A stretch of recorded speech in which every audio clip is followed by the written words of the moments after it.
मी अचानक तुमच्या गावी आलोय. मला याच्या आधी आमच्या ननावरे साहेबांनी बोलवलं होतं, पण त्यावेळी मला संधी भेटली नाही आणि आज अचानक आलो इथे.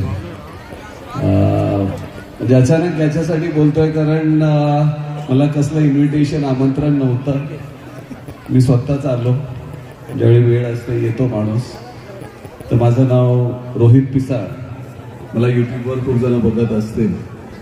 ह्या गावामध्ये आमचे मोठे बाबा पण इथेच राहतात. मोठे बाबा आहात तुम्ही? ठीक आहे, चला.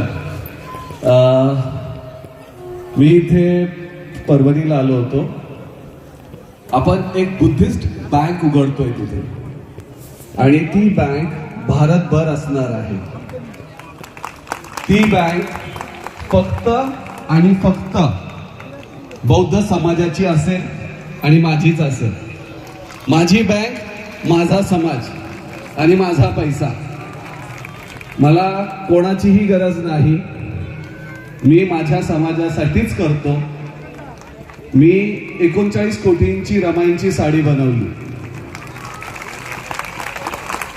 कदाचित 34 की 35 सांगितली, पण मी 39 कोटींची साडी बनवली. आणि त्या रमाईच्या कुंकूमध्ये जसा हिंदू धर्मामध्ये 33 कोट देव आहेत, म्हणजे 33 प्रकारचे देव, 33 कोट देव. त्याच्यामध्ये म्हणजे ब्रह्मा, विष्णू, महेश, वासू, रुद्र हे सगळे येतात. अशा जे तुम्हाला अन्न, पाणी, निवारा, वस्त्र देतात, हे सगळं देणारा माझा एकच देव, ते म्हणजे माझ्या रमाईचं कुंकू. म्हणून मी 33 कोटीचे हिरे त्या कुंकुवामध्ये लावलेले. मी ह्यावेळी पण 70 लाखाची एक बाबासाहेबांची फ्रेम बनवली. मागच्या 14 एप्रिलला 14 किलोचे गोल्डची बिस्किट्स बाबासाहेबांची बनवली. त्याच्या आधी मी 5 किलोचा बाबासाहेबांची वीट बनवली. हे सगळं आज मी गळ्यामध्ये बुद्ध घालतो, 1 किलोचा घालतो. मला काही काही लोक नावं पण ठेवतात की हा ह्याच्याकडे भरपूर सोनं म्हणून दाखवतो.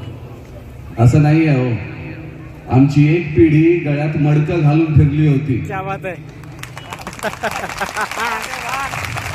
ती गळ्यामध्ये मडकं घालत होती आणि त्यांच्यामध्ये थुंकत होती. सगळ्यात घाण घेऊन दिवसभर फिरत असेल. म्हणून आज सगळ्यात शुद्ध बुद्ध घालून फिरतोय, अभिमानाने फिरतोय. एअरपोर्ट्सवर, 5 स्टार हॉटेल्समध्ये सगळीकडे जातो आणि सगळ्यांना सांगतो मी जय भीमवाला, अभिमानाने सांगतो. मला लाज वाटणार नाही कुठे. आणि आमच्यामध्ये आहेत काही बांडगोळ, त्यांना लाज वाटत असते. मी नाही त्यातला. मी तुमच्यातलाच आहे. आणि आजपर्यंत कोणी रोजीरोटीची काही सोय केलेली नाही, कुठल्याच नेत्याने केली नाही.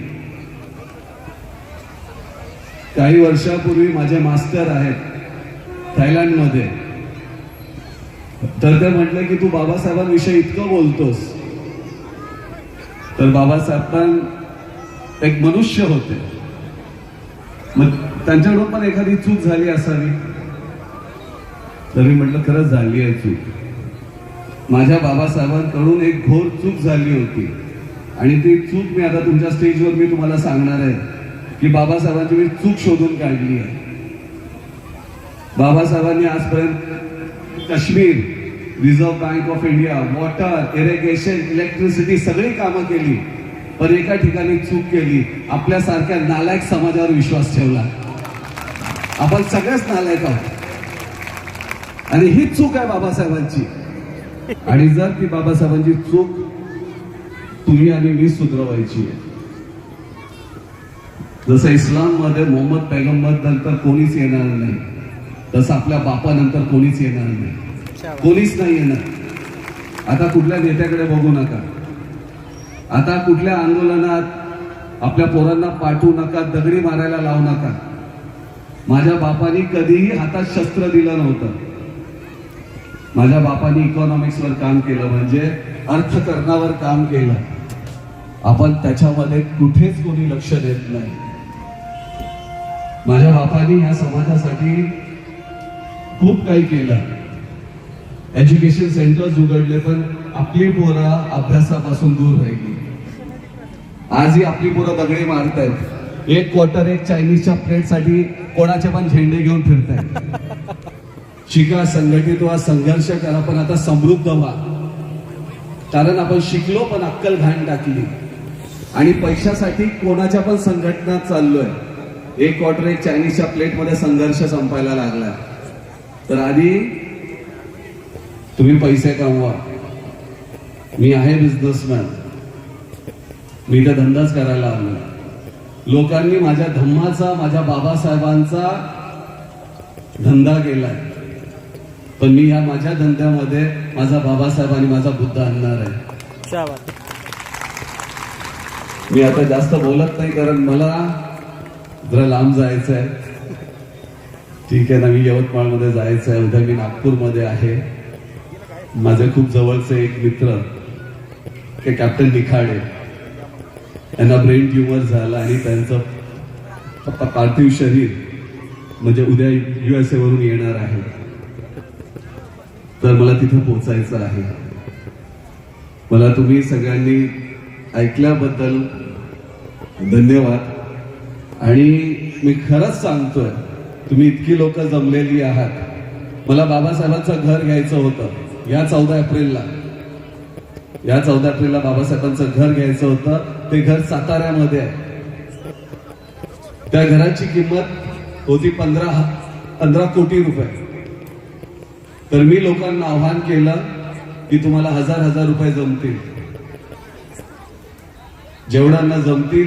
काही शॉर्ट पडले ते सगळं मी टाकेल. मी सगळ्यांना आव्हान केलं. तुम्हाला माहिती आहे का की तुम्ही एवढं सगळं जय भीम बोलता, तर 15 कोटीच्या घरामध्ये तुम्ही लोकांनी किती मला मदत केली असेल? अच्छा, किती पैसा झाला असेल जमा? सांगू शकाल का कोणी? आपल्याला 15 कोटीचं घर घ्यायचं होतं.